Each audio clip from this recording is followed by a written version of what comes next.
Hello दोस्तों, रवि जी के express में आप सभी का बहुत बहुत स्वागत है। दोस्तों, इस वीडियो के माध्यम से हम आज देखेंगे जीव विज्ञान। और जीव विज्ञान में हम देखेंगे जीव विज्ञान की उपशाखाएं, और इसका हम सब्जेक्टिव भी देखेंगे और तब जाके इसका हम ऑब्जेक्टिव क्वेश्चन भी देख लेंगे, जो कि कुछ देख सकते हैं इस प्रकार होगा आपके सामने। आप देख सकते हैं इस प्रकार का ऑब्जेक्टिव क्वेश्चन भी है, जो कि इसका डिटेल वाइज हम कराने वाले हैं इस चैप्टर का। तो चलिए वीडियो में अंत तक बने रहिए। और आपको बता दें कि आप ही लोग के आग्रह पर, आप ही लोग के डिमांड पर हम पोल वोटिंग किए थे, जिसमें ज़्यादा कैंडिडेट बोले थे कि बायो पर ही वीडियो लाइए, तो हम वीडियो लेकर आए हैं बायोलॉजी पे। तो चलिए हम शुरू से ही इसको जीरो से लेकर चलेंगे, यानी बेसिक कंप्लीट कराते चलेंगे। तो चलिए चलते हैं टॉपिक पे। और आपको बता दें कि यदि आप चैनल पर नए हो तो पहले चैनल को सब्सक्राइब कर लीजिए और बेल आइकन प्रेस कर लीजिए, ताकि जब भी हम वीडियो अपलोड करें सबसे पहले नोटिफिकेशन आपको मिले। ठीक है, तो चलिए हम देख लेते हैं। तो देखिए यहाँ पे फर्स्ट में दिया है, क्या दिया है? जीव विज्ञान की उपशाखाएँ। क्या दिया है? जीव विज्ञान की उपशाखाएँ। तो इसमें नोट्स दिया है, तो नोट्स को हम पहले देख लेते हैं। ठीक है, आइए ज़रा इसको ऊपर कर लेते हैं। हाँ तो दोस्तों देखिए, यहाँ पे नोट्स में दिया है, सामान्यतः विज्ञान शब्द प्रत्येक सुव्यवस्थित एवं क्रमबद्ध ज्ञान या अनुभव के लिए प्रयुक्त होता है। यानी विज्ञान का मतलब क्या है? वि मतलब विशेष और ज्ञान, यानी जिसके पास विशेष ज्ञान हो, और वो कैसा ज्ञान होना चाहिए? सुव्यवस्थित एवं क्रमबद्ध ज्ञान का अनुभव हो, तो उसी को हम लोग क्या कहते हैं? विज्ञान कहते हैं। इसे मुख्यतः दो भागों में बांटा जाता है या विभाजित किया जा सकता है। कौन कौन? एक प्रकृति विज्ञान और दूसरा सामाजिक विज्ञान। तो विज्ञान यानी there are two types of science. वो कौन कौन हो जाएगा? नेचुरल साइंस और सोशल साइंस। सोशल साइंस अर्थात सामाजिक विज्ञान, और नेचुरल साइंस मतलब प्रकृति विज्ञान। ठीक है, तो आइए इसमें देख लेते हैं और आगे क्या दिया हुआ है। देखिए आगे है प्रकृति विज्ञान दो प्रमुख शाखाओं में विभाजित किया गया है। तो कौन कौन है? फिजिकल साइंस तथा लाइफ या बायोलॉजिकल साइंस। लाइफ साइंस यानी वही बायो जिसको बोलते हैं बायोलॉजी, और फिजिकल हो गया यानी भौतिकी। ठीक है, तो बायो या लाइफ का मतलब जीव विज्ञान हो गया। ठीक है, यानी जिसमें जीवों के बारे में अध्ययन किया जाए उसको जीव विज्ञान बोलते हैं। लाइफ के बारे में, जीवन के बारे में अध्ययन किया जाए, और जिसमें भौतिक जानकारी प्राप्त होता है उसको हम लोग फिजिकल साइंस या फिजिक्स भी कहते हैं। ठीक है, तो देख लिया आप। आगे है जो पुनः कई शाखाओं व उप शाखाओं में विभाजित होता है। अब देखिए आगे दिया है, लेमार्क तथा ट्रेविरेनस नामक वैज्ञानिकों ने सर्वप्रथम जीव विज्ञान शब्द का प्रयोग किया। तो देखिए यहाँ पर तो ईस्वी सन नहीं दिया है, हम आपको बता देते हैं कि ईस्वी सन भी कब ये किया था। तो लेमार्क और ट्रेविरेनस नामक दो वैज्ञानिक थे, ऐसे साइंटिस्ट थे जिन्होंने सबसे पहले जीव विज्ञान का प्रयोग नहीं किया। जीव विज्ञान शब्द का, यानी जीव विज्ञान जो वर्ड है उसका प्रयोग किसने किया था सर्वप्रथम? तो लेमार्क और ट्रेविरेनस ने। और ये कब किए थे? तो ये 1801 में इन्होंने जीव विज्ञान शब्द का सर्वप्रथम प्रयोग किया था। ठीक है, तो लेमार्क कहाँ के थे? ये भी जान लीजिए कि लेमार्क कहाँ के थे। तो ये थे फ्रांस के। कहाँ के थे? ये फ्रांस के थे। ठीक है, और वही जो ट्रेविरेनस का बात करें तो ये जर्मनी के थे। कहाँ के थे? जर्मनी के थे। तो ये भी साथ में जानते चलिए। तो चलिए एक्स्ट्रा फैक्ट भी हम बताते जाएंगे, जहाँ पर आपको बताने वाला होगा, जो बुक में नहीं दिया वो भी हम बताएंगे। तो चलिए आगे अब देख लेते हैं कि क्या होता है। तो देखिए यहाँ पर जीव विज्ञान की शाखाएं एवं उप शाखाएं कुछ दिया है, तो उसको देख लेते हैं, और फिर इसी से आपका ऑब्जेक्टिव क्वेश्चन भी हम कराने वाले हैं। जैसा कि हम पहले बता चुके हैं आपको, एक भी क्वेश्चन इससे बाहर नहीं आएगा, और पूरा का पूरा रिपीटेड यहीं से एग्जाम में होते रहता है। यदि आप पूरा वीडियो स्किप मत कीजिएगा, इसको देखिएगा, और कहीं एग्जाम में जाएगा इस टॉपिक से एक भी क्वेश्चन आएगा आपका छूटेगा नहीं। ठीक है, तो चलिए बहुत इंपॉर्टेंट सेशन होने वाला है, वीडियो में अंत तक बने रहिएगा। और दोस्तों एक बात कहना चाहेंगे, वीडियो अच्छा लगे तो लाइक और शेयर जरूर कीजिएगा। ठीक है, चलिए आगे बढ़ते हैं। तो देखिए सर्वप्रथम यहाँ पे जूलॉजी दिया है। तो जूलॉजी में किस चीज़ का अध्ययन किया जाता है? तो विभिन्न प्रकार के जंतुओं का विस्तृत अध्ययन किया जाता है, यानी अलग प्रकार के जीव जंतुओं का अध्ययन किया जाता है। किस चीज़ में? जूलॉजी में। ठीक है, वही बोटनी का बात करें। ठीक है, बोटनी में क्या होता है? तो विभिन्न प्रकार के पादपों और उनके क्रियाकलाप का अध्ययन किया जाता है। जो प्लांट होते हैं, पादप होते हैं अलग अलग प्रकार के, उनके क्रियाकलाप क्या होते हैं उसका स्टडी किस में किया जाता है? बोटनी में किया जाता है। वही जंतुओं का स्टडी जूलॉजी में किया जाता है। ठीक है, तो आपको मालूम चल गया। नेक्स्ट देखते हैं। अब देखिए जीवाश्मिकी, यानी जिसमें जीवाश्म का अध्ययन किया जाता है या जीव जंतु जो पादप होते हैं, जो जीवाश्म होते हैं, उनका अध्ययन किया जाता है, उसको जीवाश्मिकी कहा जाता है। क्या कहा जाता है? जीवाश्मिकी। और इसी का इंग्लिश वर्ड है पेलियोबायोलॉजी। ठीक है, क्या है? पेलियोबायोलॉजी जीवाश्मिकी का इंग्लिश शब्द है, या इसको पेलियोबोटनी भी बोल सकते हैं। पेलियोबोटनी नहीं, पेलिएंटोलॉजी भी बोला जाता है। ठीक है, या पेलियोबायोलॉजी भी इसी को बोला जाता है, जीवाश्मिकी को। तो इसमें जीवाश्म का अध्ययन किया जाता है। ठीक है, देखिए यहाँ पे नीचे में, यहाँ पे देखिए नीचे में दिया भी गया है। क्या दिया है? पेलियोबायोलॉजी इसको दिया है, जीवाश्मिकी को पेलियोंटोलॉजी दिया है। ठीक है, यहाँ पर नीचे में दिया है। चलिए देख लेते हैं अगला फैक्ट। तो देखिए यहाँ पे पेलियोबोटनी है, जो हम अभी बता रहे थे। ये तो पेलिएंटोलॉजी है, लेकिन ये पेलियोबोटनी है। तो इसमें क्या किया जाता है? पादप जीवाश्मों का अध्ययन किया जाता है। किसका?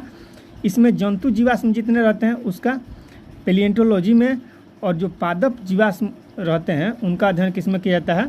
पेलियोबोटनी में किया जाता है। ठीक है, वही हम बता रहे थे। ऊपर हम पादप बोल दिए हैं, इसीलिए पेलियोबोटनी बोल दिए हैं।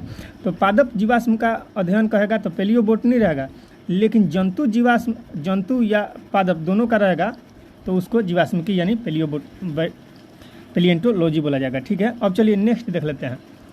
अब देखिए इकोलॉजी। इकोलॉजी हो गया, तो इकोलॉजी में किस चीज़ का अध्ययन किया जाता है? तो इकोलॉजी में सजीवों पर उनके चारों ओर के पर्यावरण के प्रभाव का अध्ययन किया जाता है। यानी इकोलॉजी में आमतौर पर कह सकते हैं पारिस्थितिकी का अध्ययन इकोलॉजी कहलाता है। यानी पारिस्थितिकी किसे कहते हैं? जीव और उनके आसपास के पर्यावरण के, उनके चारों ओर का जो पर्यावरण होता है उनके बीच जो परस्पर संबंध रहता है उसी को इकोलॉजी यानी पारिस्थितिकी कहा जाता है। तो वही चीज़ दिया है यहाँ पर, सजीवों पर उनके चारों ओर के पर्यावरण यानी इन्वायरमेंट के प्रभाव का जो इफेक्ट का अध्ययन किया जाता है उसी को क्या कहते हैं? इकोलॉजी। नेक्स्ट है जेनेटिक्स।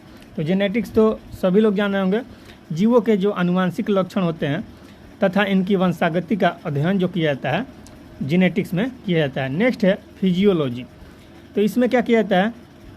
तो जो हमारा पार्ट्स होता है शरीर का, बॉडी का, उसके भागों के कार्य तथा कार्यविधि का अध्ययन किया जाता है। ठीक है, नेक्स्ट देख लेते हैं पेडोलॉजी। पेडोलॉजी में किस चीज़ का? तो मृदा विज्ञान का अध्ययन ही पेडोलॉजी का जाता है, जिसमें मृदा का अध्ययन किया जाता है, यानी उसी को क्या बोलते हैं? पेडोलॉजी बोला जाता है। नेक्स्ट है जीरेंटोलॉजी। अब देखिए जीरेंटोलॉजी क्या होता है? जो मनुष्य होते हैं तो क्या होते हैं? बूढ़े होते हैं, एक समय आता है तो वही वृद्धावस्था का जो अध्ययन होता है, यानी बुढ़ापा का अध्ययन जो होता है उसको क्या कहते हैं? जीरेंटोलॉजी। यानी देख लीजिए इसमें क्या दिया है? मनुष्य में वृद्धावस्था एवं काल प्रभावन के सामाजिक, संज्ञानात्मक, मनोवैज्ञानिक तथा जैविक पहलुओं का अध्ययन जो होता है उसको जीरेंटोलॉजी कहा जाता है। चलिए, यानी इसको आमतौर पर कह सकते हैं बुढ़ापे का अध्ययन संबंधित है जीरेंटोलॉजी से। अब देख लीजिए इथोलॉजी के बारे में देख लेते हैं। तो इसमें जीव जंतुओं का व्यवहार का अध्ययन किया जाता है। जीव जंतुओं का जो व्यवहार होता है उसमें किया जाता है, किसमें? इथोलॉजी में। अब देखिए ये इथोलॉजी है, इक्थियोलॉजी नहीं है, इस पर मिटा देते हैं। अच्छा से देख लीजिए, इथोलॉजी है। क्या है ये? इथोलॉजी। यदि इक्थियोलॉजी रहता है, इक्थियोलॉजी तो ये मछली का हो जाता है, लेकिन ये इथोलॉजी है तो ये जीव जंतु और व्यवहार का अध्ययन है। ठीक है, नेक्स्ट देखते हैं बायोनिक्स। तो बायोनिक्स में क्या किया जाता है? तो देख लीजिए बायोनिक्स में जैविक जगत के गुणों, सिद्धांतों के प्रयोग द्वारा आधुनिक उपकरणों व अभियांत्रिकी तंत्रों का निर्माण करना, इसको बायोनिक्स कहा जाता है। यानी जैविक, जितने भी जैविक जगत हैं उनके गुणों, सिद्धांतों के प्रयोग द्वारा, यानी जैविक जगत के गुण और सिद्धांत के प्रयोग द्वारा जो आधुनिक उपकरण है, ठीक है, यानी जो मॉडर्न इक्विपमेंट है, उपकरण और अभियांत्रिकी यानी इंजीनियरिंग है, उसका निर्माण करना, उसी को बायोनिक्स कहा जाता है। ठीक है, अब देखिए यहाँ पे बायोनोमिक्स है। बायोनिक्स और बायोनोमिक्स में बहुत अंतर है। तो बायोनिक्स में तो वो हो गया ये अभियांत्रिकी यानी इंजीनियरिंग का निर्माण करना जैविक जगत के गुणों द्वारा, लेकिन बायोनोमिक्स में क्या होता है? जीवधारियों का उनके वातावरण के साथ संबंध का अध्ययन बायोनोमिक्स कहलाता है। ठीक है, चलिए नेक्स्ट देख लेते हैं। अब नेक्स्ट है आपके सामने जो है मायोलॉजी। देखिए इसको याद भी करने का आसान है।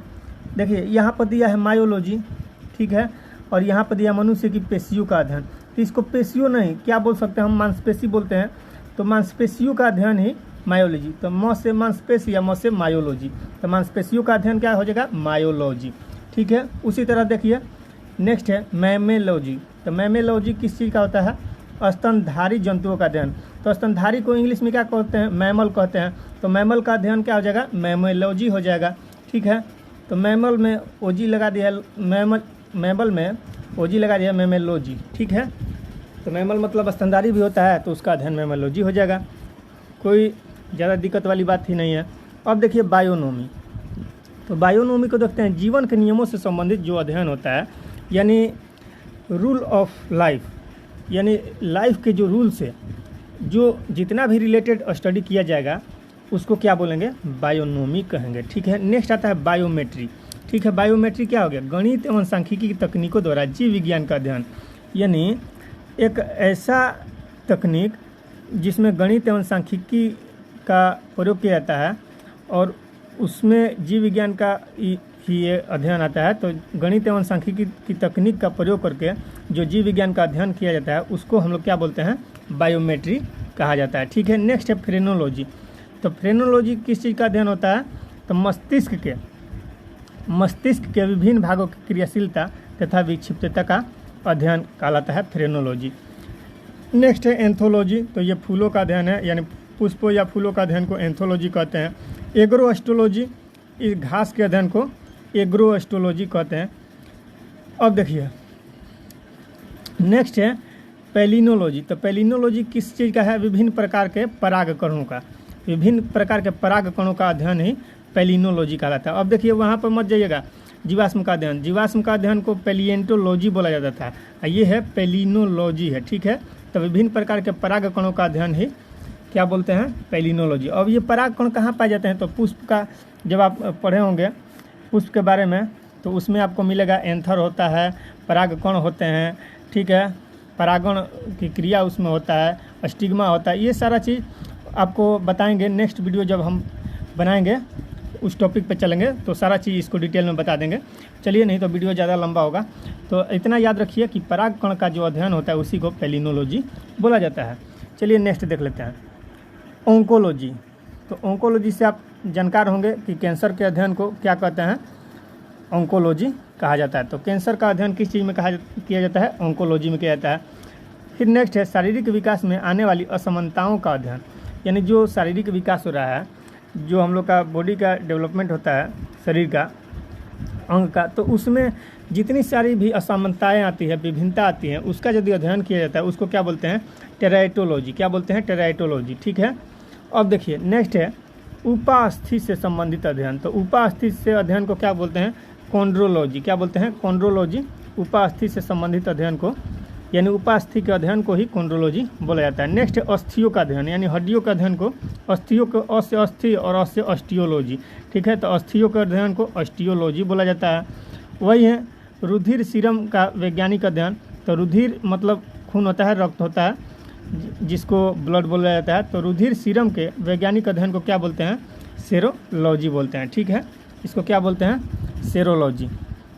नेक्स्ट देख लेते हैं रुधिर का अध्ययन, और केवल ब्लड का अध्ययन किया जाए जिसमें हीमेटोलॉजी बोला जाता है, लेकिन रुधिर सीरम का कहे अध्ययन तो उसको सेरोलॉजी, और वही केवल रुधिर का यानी रक्त का कहे तो हीमेटोलॉजी। ठीक है, अब इसको याद करने का एक और तरीका है, रक्त में क्या पाया जाता है, रुधिर में क्या पाया जाता है, हीमोग्लोबिन पाया जाता है, जिसके कारण रक्त लाल होता है। तो हीमोग्लोबिन का हीम यहाँ पर देखिए, हीम, तो हीम से बना है हीमेटोलॉजी। ठीक है, तो रक्त में पाया जाता है हीमोग्लोबिन, तो हीमेटोलॉजी हो जाएगा इसका।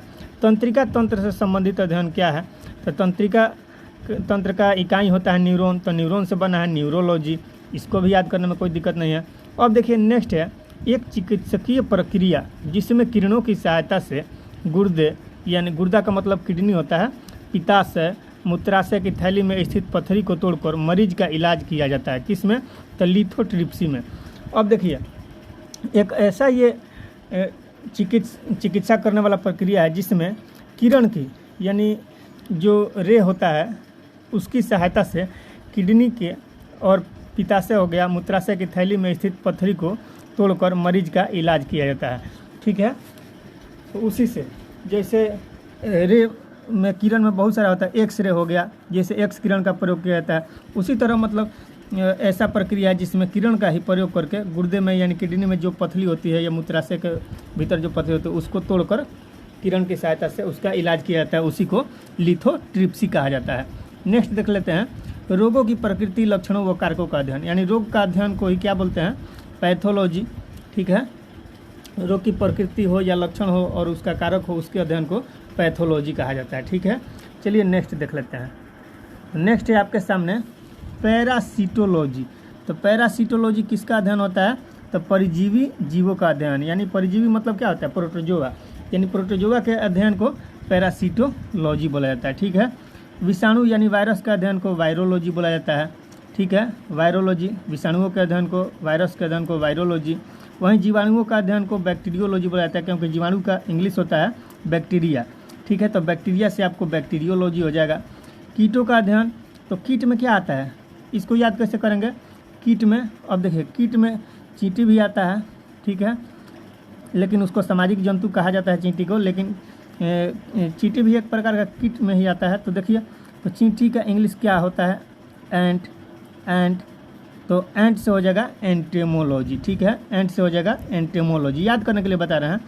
ठीक है, यहाँ पे तो स्पेलिंग दिया है ENT, तो आपको याद करना है, कैसे भी दिमाग में आपको डालना है।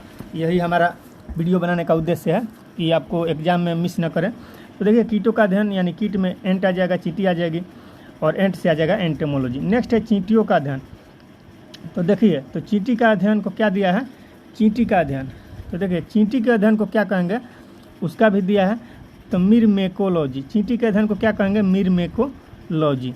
ठीक है, मिरमेकोलॉजी चींटियों का अध्ययन होता है। ठीक है, अब आता है मोलस्का और इनके खेलों का अध्ययन।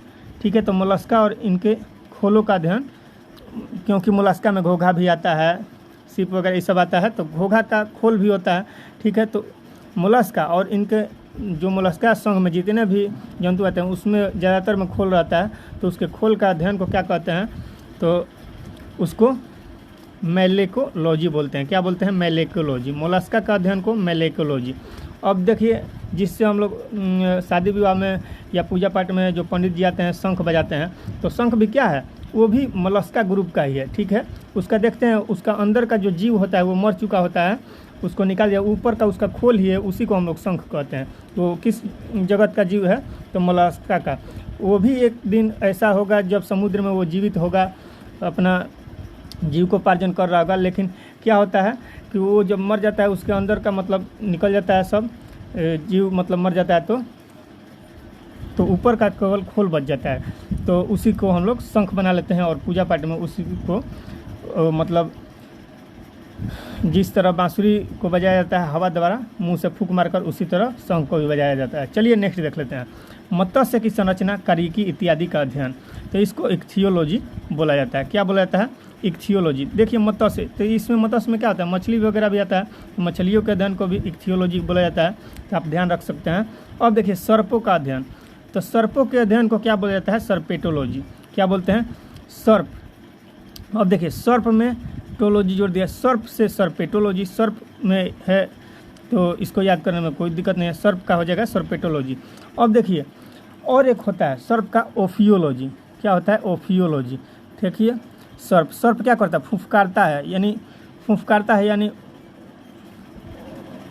तो आदमी को क्या कर देता है, फुफकार कर काट लेता है, और आदमी क्या रहता है, ऑफ हो जाता है, ऑन नहीं रहता है, आदमी क्या होता है, ऑफ हो जाता है, मर जाता है। तो ओफियोलॉजी ऐसे भी याद रख सकते हैं। तो सर्प का ये भी होता है ओफियोलॉजी, ऑन नहीं रहिएगा, जैसे ही काटेगा तो ऑफ हो जाइएगा। ठीक है, तो ओफियोलॉजी और सर्प का ये भी है सर्पेटोलॉजी, ध्यान रखिए। अब सर्पेटोलॉजी के बगल में ही है हर्पेटोलॉजी। तो हर्पेटोलॉजी किसका है, तो उभयचर तथा सरीसृपों का अध्ययन को हर्पेटोलॉजी कहा जाता है। वही पक्षियों का अध्ययन जो आ जाए, बर्ड आ गया, जो एविस ग्रुप में आते हैं, एविस संघ में आते हैं, तो पक्षियों के अध्ययन को क्या कहते हैं, ऑर्निथोलॉजी। ठीक है, अब नेक्स्ट देख लेते हैं कि नेक्स्ट क्या है। तो नेक्स्ट है आपके सामने, इसको भी देख लेते हैं। ऑर्निथोलॉजी के बाद है हमारा डर्मेटोलॉजी। तो डर्मेटोलॉजी में क्या किया जाता है, त्वचा तथा इसके रोगों का अध्ययन किया जाता है, यानी स्किन और स्किन का जो रोग होता है उसका अध्ययन किस में किया जाता है, डर्मेटोलॉजी में। अब इसको कैसे याद रखते हैं, तो आप पढ़े होंगे, बहुत बार एग्जाम में रिपीट भी करते रहता है, रेलवे वगैरह, एसएससी बैंकिंग में, कि त्वचा के ऊपरी परत में क्या होता है, तो डर्मिस होता है। तो डर्मिस से त्वचा यानी स्किन का ऊपरी परत डर्मिस रहता है, तो डर्मिस में से यहाँ पर डर्म देखिए शब्द मिला है ना, त्वचा के अध्ययन को क्या कहेंगे, डर्मिस से याद आ जाएगा डर्मेटोलॉजी। अब देखिए पोषण एवं पोषण विधियों का अध्ययन, तो इसको क्या कहते हैं, ट्रोफोलॉजी। क्या कहते हैं, पोषण एवं पोषण विधियों के अध्ययन को ट्रोफोलॉजी कहा जाता है। ठीक है, अब देखते हैं उपार्जित लक्षणों का अध्ययन, तो इसको टेटोलॉजी दिया है, लेकिन कहीं कहीं आपको देखने को मिलेगा टोंटोलॉजी। क्या बोलेंगे, टोंटोलॉजी। ठीक है, इस प्रकार से भी दे देता है टोंटोलॉजी। तो उपार्जित लक्षणों का अध्ययन को टोंटोलॉजी बोला जाता है या टेटोलॉजी। ठीक है, ट्रोफोलॉजी हो जाएगा पोषण एवं पोषण विधियों का अध्ययन। चलिए अब नेक्स्ट देख लेते हैं। हाँ तो दोस्तों नेक्स्ट है आपके सामने। अब देखिए यहाँ पर प्रमुख शब्दावलियाँ एवं संबंधित उत्पाद। अब देखिए इसमें किस किस चीज़ का उत्पाद किया जाता है। देखिए फर्स्ट में दिया गया है एपीकल्चर। तो एपीकल्चर में क्या किया जाता है, तो व्यापारिक स्तर पर शहद उत्पादन तथा फसलों में परागण हेतु मधुमक्खी पालन। यानी एपीकल्चर में क्या किया जाता है, मधुमक्खी पालन किया जाता है। एपीकल्चर में मधुमक्खी पालन। उसी तरह है एवी कल्चर में, तो एवी मतलब एवी संघ जो है किस चीज़ से संबंधित, तो पक्षी वर्ग से, तो एवी से आ जाएगा पक्षी पालन।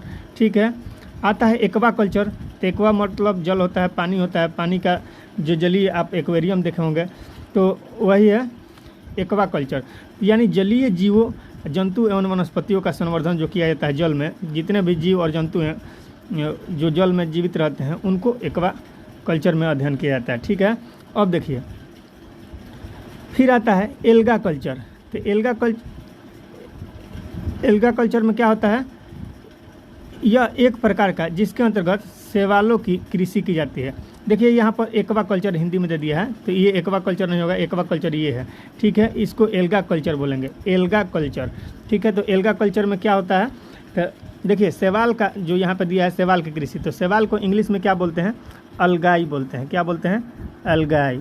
ठीक है, अलगाई बोलते हैं। तो अलगाई से आ जाएगा आपका एल्गा कल्चर। क्या आ जाएगा, एल्गा कल्चर। ठीक है, एल्गा इसमें है ना, शैवाल का इंग्लिश में एल्गा, तो इसीलिए शैवाल में जिसका कृषि करेंगे उसको क्या बोलेंगे, एल्गा कल्चर। ठीक है, तो इस तरह रिलेट करके आप याद रख सकते हैं। चलिए नेक्स्ट देख लेते हैं। तो नेक्स्ट है आपके सामने, देखिए वहाँ पे भी हम बताए थे, यहाँ पे दे दिया मत्स्य पालन किस में किया जाता है, तो पीसी कल्चर में। मत्स्य को ही मछली भी मत्स्य वर्ग में ही आता है। तो आप वहाँ पे हम बता रहे थे कि मत्स्य का अध्ययन क्या कहते हैं, तो आपको बताया था कि मछली का अध्ययन को इक्थियोलॉजी कहा जाता है, लेकिन वहाँ पे दिया था मत्स्य के अध्ययन को इक्थियोलॉजी। तो वही बात है, वहाँ पे मछली नहीं दिया था, लेकिन यहाँ पे आप देख सकते हैं यहाँ पे भी बता दिया है। तो वो हम लोग देख रहे थे क्या, उसका अध्ययन, लेकिन यहाँ पर उसका पालन किस चीज़ में किया जाता है वो देख रहे हैं। तो मत्स्य यानी मछली का पालन किस में किया जाता है, तो पीसी कल्चर में। ठीक है, अब नेक्स्ट है फसल संवर्धन, पशुपालन तथा कृषि से संबंधित विज्ञान को एग्रीकल्चर कहते हैं। ठीक है, अब देखिए सेरीकल्चर में क्या किया जाता है, तो रेशम का उत्पादन किया जाता है। ठीक है, अब देखिए सिल्वीकल्चर हो गया, तो वन संवर्धन। सिल्वीकल्चर में काष्ठी पेड़ों का वन संवर्धन किया जाता है। काष्ठी पेड़ मतलब क्या होता है, जो लकड़ी वाले पेड़ होता है जिससे लकड़ी निकलता है उसको सिल्वीकल्चर, जैसे सागवान हो गया, शीशम हो गया, ये सब हो गया। तो लकड़ी जिससे निकाला जाता है, काष्ठी पेड़ों का संवर्धन को सिल्वीकल्चर कहा जाता है। नेक्स्ट है स्पंजी कल्चर। तो स्पंजी कल्चर में स्पंज संवर्धन होता है। नेक्स्ट है फ्लोरीकल्चर। तो फ्लोरी में फ्लावर का फ्लोर है, तो फ्लावर मतलब फूल होता है, तो ऐसे भी याद रख सकते हैं, फूल या पुष्प की कृषि की जाता है फ्लोरीकल्चर में। नेक्स्ट है ओलेरीकल्चर। तो इसको कैसे याद रखेंगे, ओलेरीकल्चर क्या है, तो आप बहुत सारी सब्जी देखे होंगे, जो थोड़ा सा हम भोजपुरी वर्ड भी याद करेंगे, क्योंकि देखिए हमारा मातृभाषा हिंदी है, ठीक है, लेकिन हम लोग भोजपुरी भाषा भी बोलते हैं। ठीक है, और भोजपुरी भी हमको जाना चाहिए। तो देखिए याद करने के लिए और अच्छा रहेगा इस ट्रिक में, ओलेरीकल्चर में।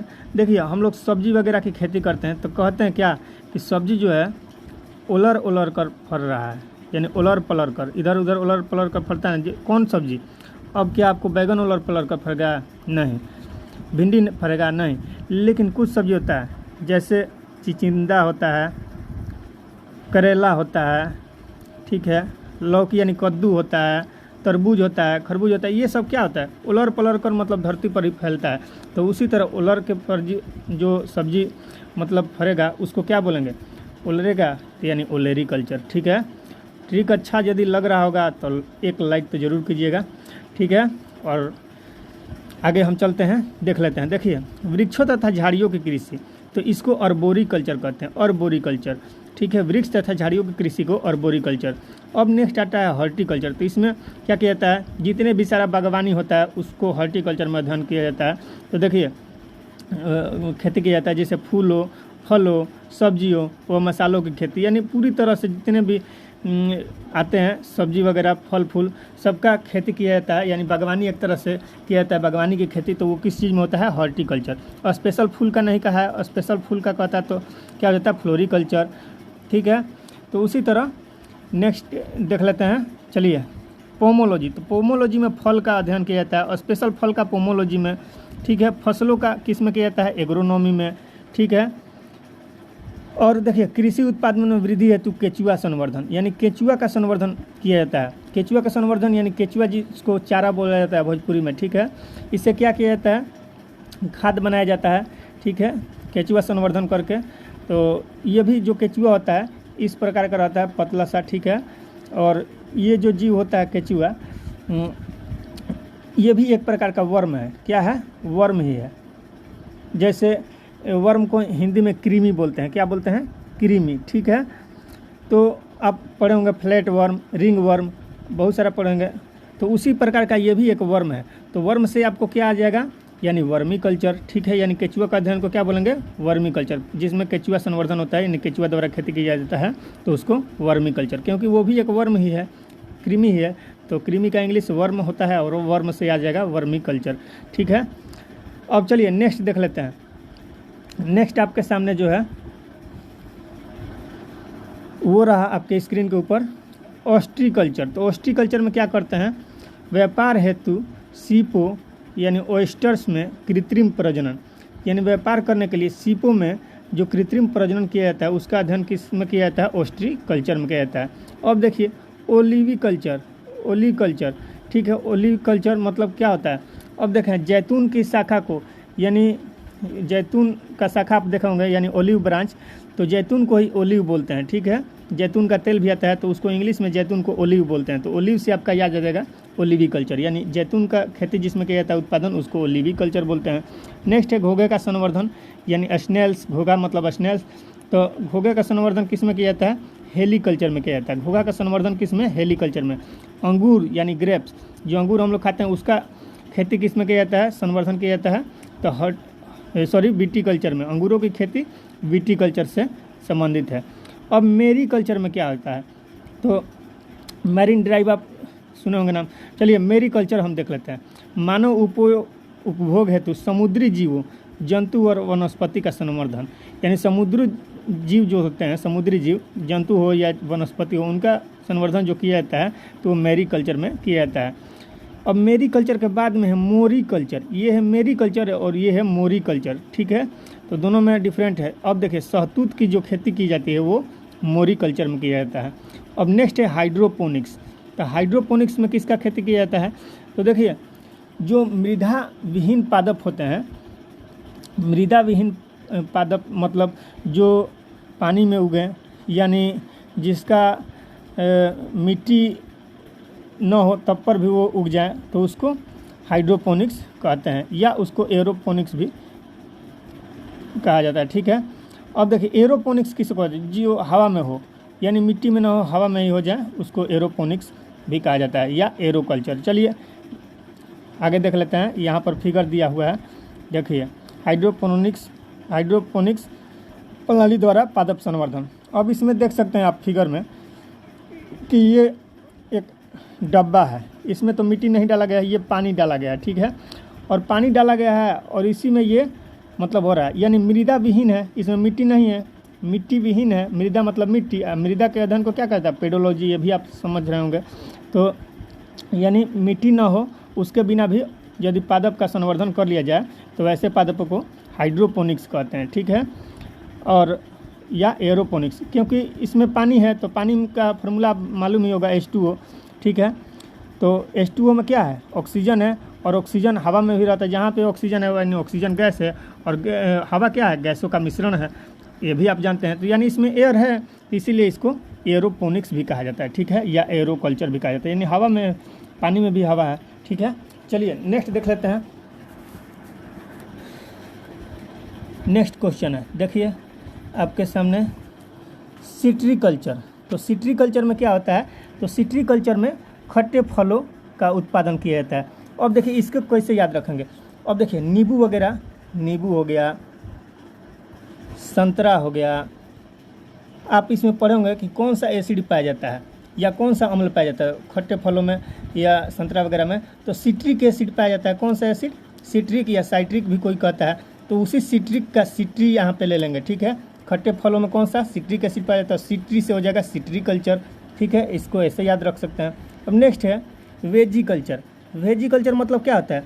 अब आपको सब्जी का इंग्लिश मालूम होगा, ठीक है।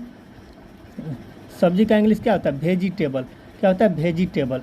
तो देखिए भेजी का यहाँ पर टेबल हटा दीजिए, भेजी हो गया, ठीक है। तो उसी का वेजी कल्चर यानी VEG, उसके बाद कल्चर लगा दिया।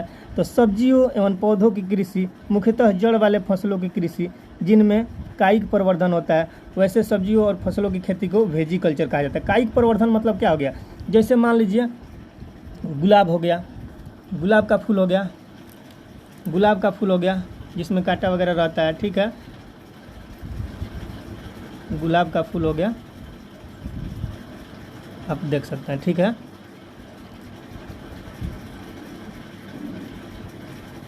गुलाब का फूल हो गया।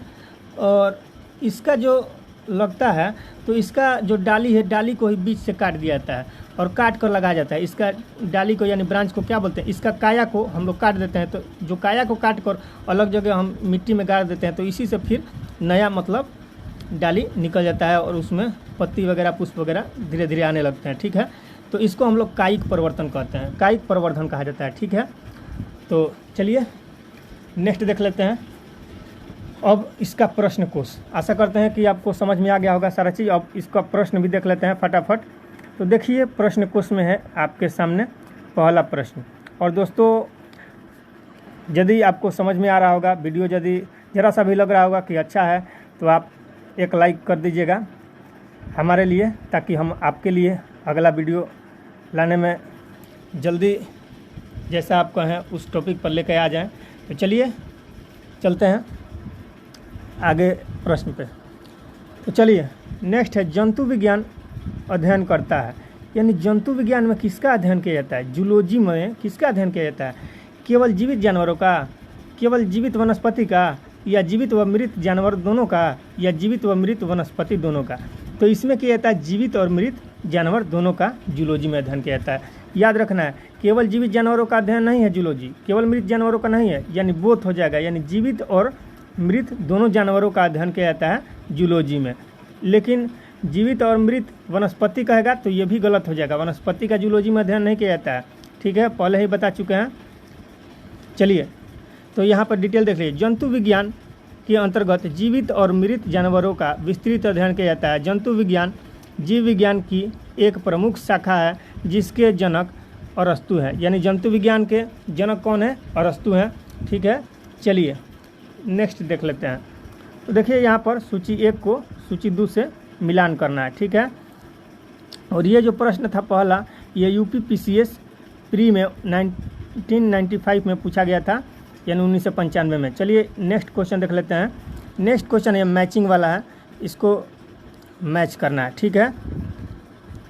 देखिए तो यहाँ पे आप देख सकते हैं, एक तरफ है पक्षी, वंशागति, पर्यावरण, जीवाश्म, एक तरफ है पेलियोबोलॉजी, इकोलॉजी, ऑर्निथोलॉजी, जेनेटिक्स।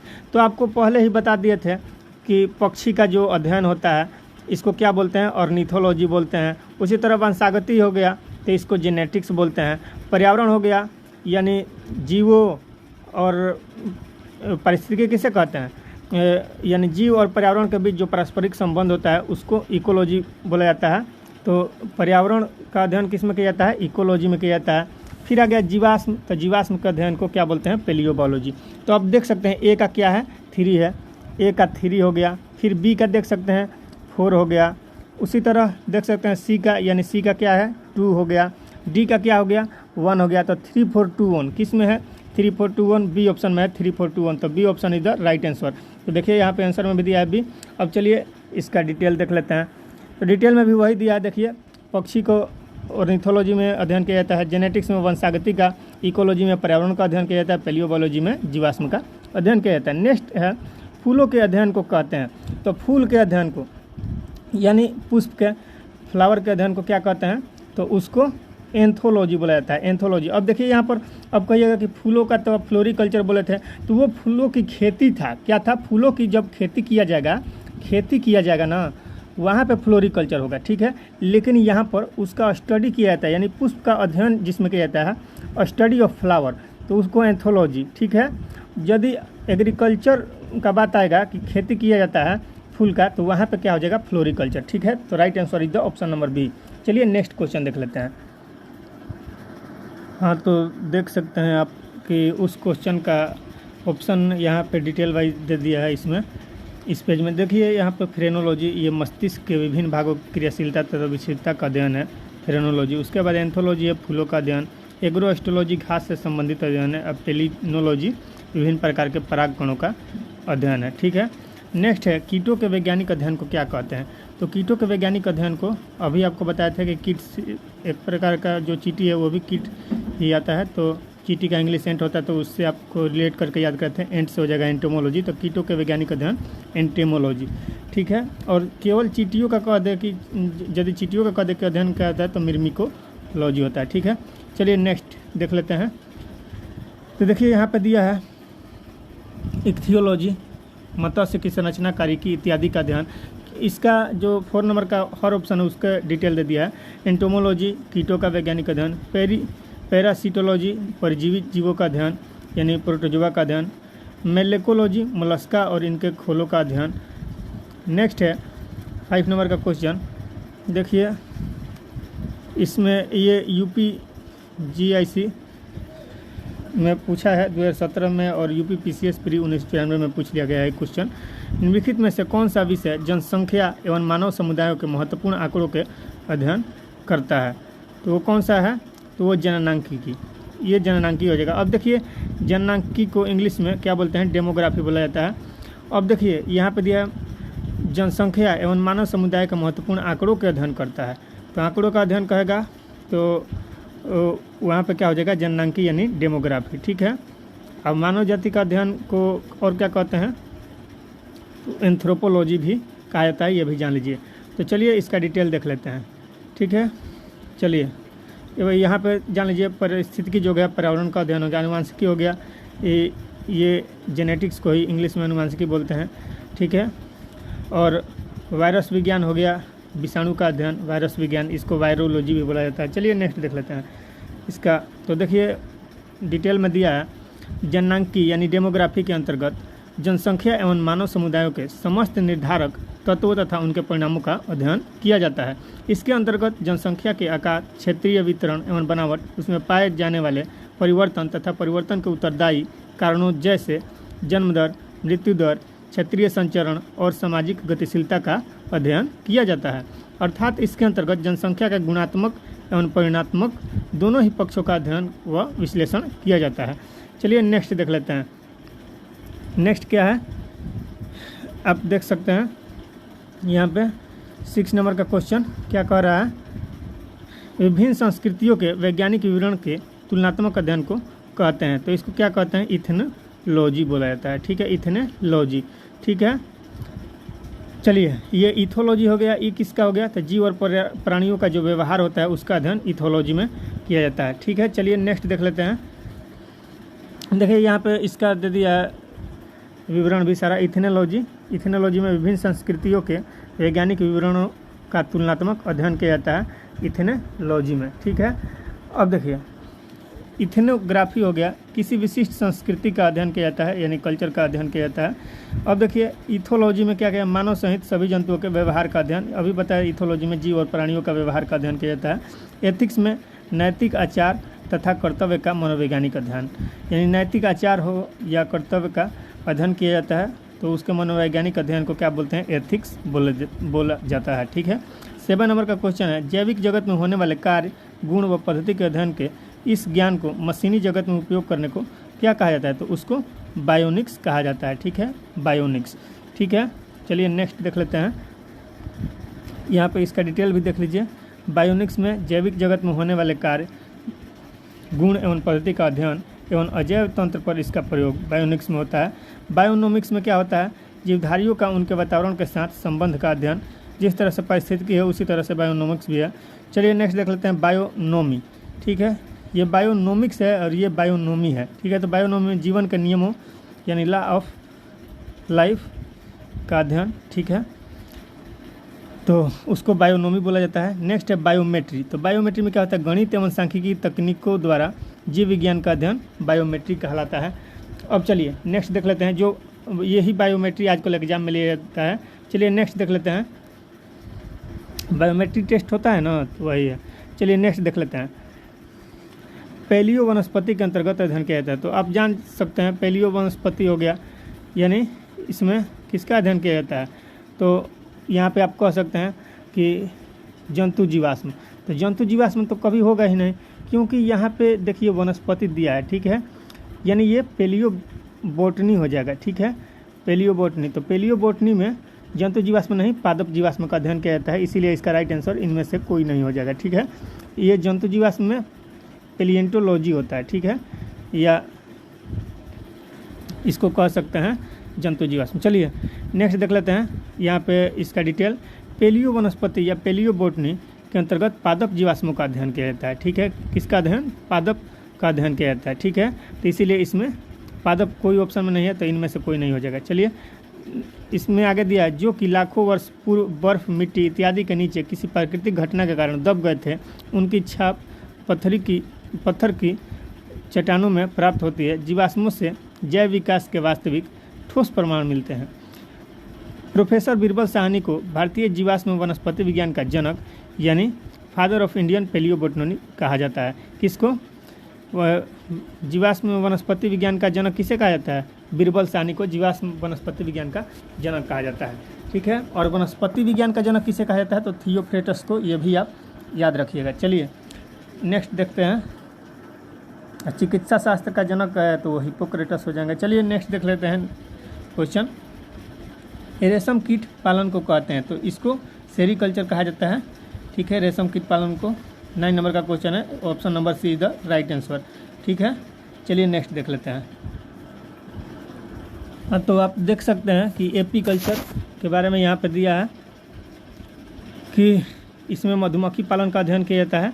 हॉर्टिकल्चर में पुष्प एवं फल देने वाले पौधों का अध्ययन किया जाता है। सेरीकल्चर में रेशम का अध्ययन किया जाता है, रेशम पालन का अध्ययन। तो यही पूछा था इस क्वेश्चन में। और फ्लोरिकल्चर में सजावट के लिए काम आने वाले पुष्पों का अध्ययन। ठीक है, फूलों का अध्ययन किया जाता है फ्लोरिकल्चर में। अब देखिए नेक्स्ट है, मधुमक्खी का उपयोग किया जाता है, यानी किस में, तो मधुमक्खी पालन का अध्ययन एपीकल्चर कहलाता है। ठीक है, तो right answer is the option number C. चलिए नेक्स्ट देख लेते हैं। देखिए यहाँ पर उपयुक्त व्याख्या देखें, यानी इसी में किया जाता है। और देखिए सेरीकल्चर जो होता है रेशम का होता है, टिश्यू कल्चर में उत्तकों का अध्ययन किया जाता है, पीसी कल्चर में मत्स्य पालन होता है, ये भी जान लीजिए। और एपीकल्चर में मधुमक्खी पालन होता है। ठीक है, चलिए नेक्स्ट देख लेते हैं। तो 11 नंबर का क्वेश्चन देख लीजिए, कह रहा है निम्नलिखित को सुमेलित कीजिए। ठीक है, निम्नलिखित में से कौन सा एक सुमेलित नहीं है, कौन सुमेलित नहीं है, तो उसको देखना है। अब देख लीजिए, फूलों की खेती को फ्लोरिकल्चर कहा जाता है, सही है। फसलों की खेती को एग्रोनॉमी कहा जाता है। सब्जियों की खेती को हॉर्टिकल्चर कहा जाता है, तो ये नहीं कहा जाता है, वो भी बताएंगे क्यों नहीं कहा जाता। फलों की खेती को पोमोलॉजी कहा जाता है, तो ये वाला गलत है। क्यों, तो सब्जियों की खेती को केवल नहीं कहा जाता है हॉर्टिकल्चर। हॉर्टिकल्चर पूरा बागवानी हो गया, यानी साग सब्जी जितना भी हो गया, फल फूल, सबका अध्ययन हॉर्टिकल्चर में किया जाता है, तो यही गलत है। चलिए नेक्स्ट देख लेते हैं।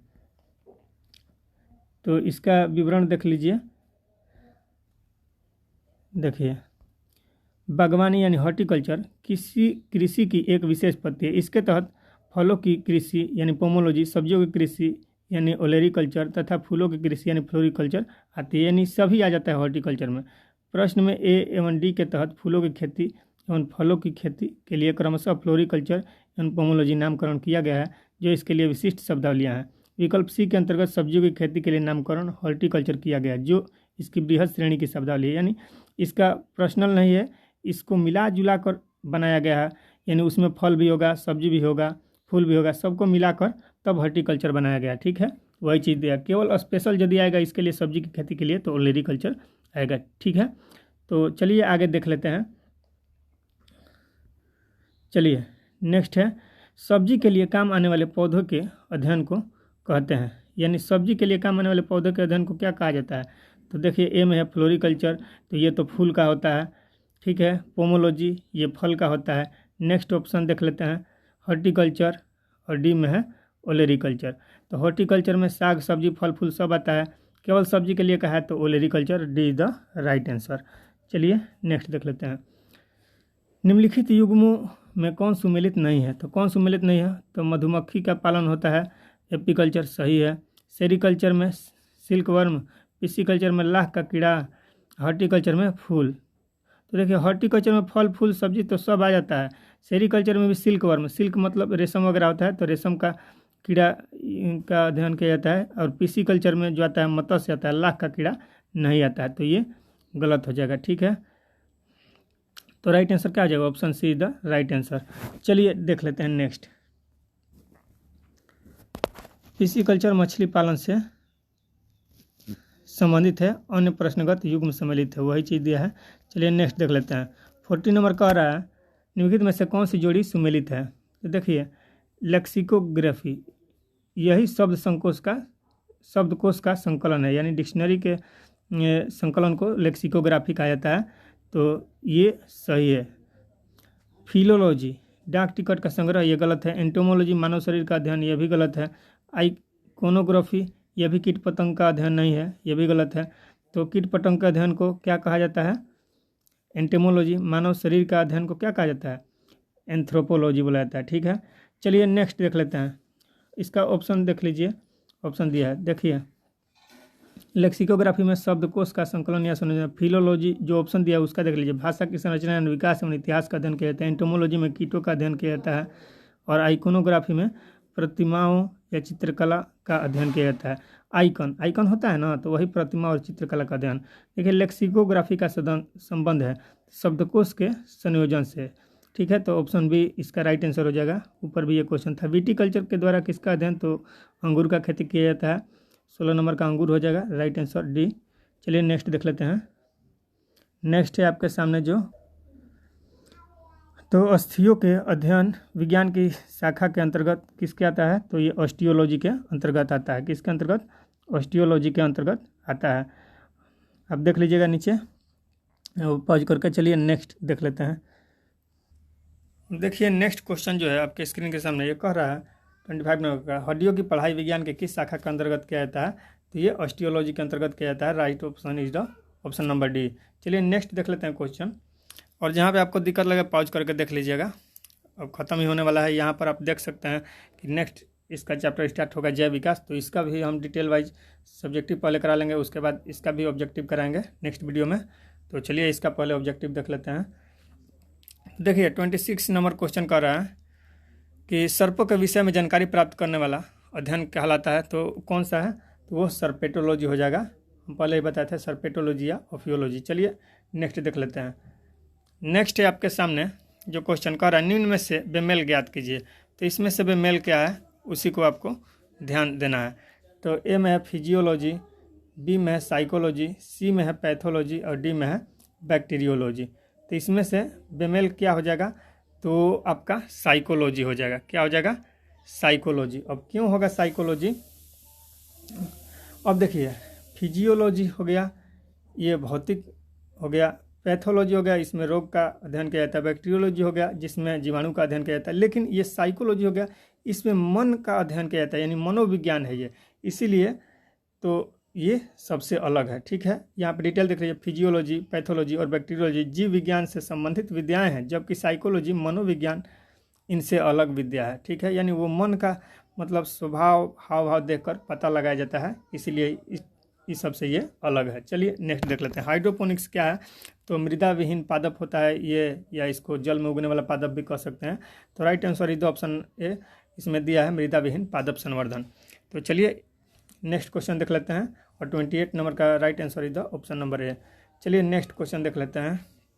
तो अब नहीं है, यही लास्ट था, जिसका डिटेल भी हम देख लेते हैं। हाइड्रोपोनिक्स एक ऐसी प्रक्रिया जिसमें खनिज पोषक तत्वों के विलयन के प्रयोग द्वारा जल में पौधों को उगाया जाता है। यह पौधों को उगाने की ऐसी विधि है जिसमें भूमि में पौधे नहीं उगाए जाते हैं, यानी मिट्टी का प्रयोग नहीं किया जाता है, इसीलिए इसको मृदा विहीन पादप कहा जाता है।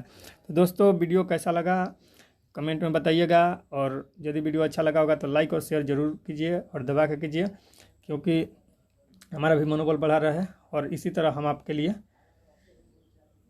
कुछ ना कुछ नया लेकर आते रहें। चलिए मिलते हैं नेक्स्ट वीडियो में, तब तक के लिए आज्ञा दीजिए। Thanks, bye and take care.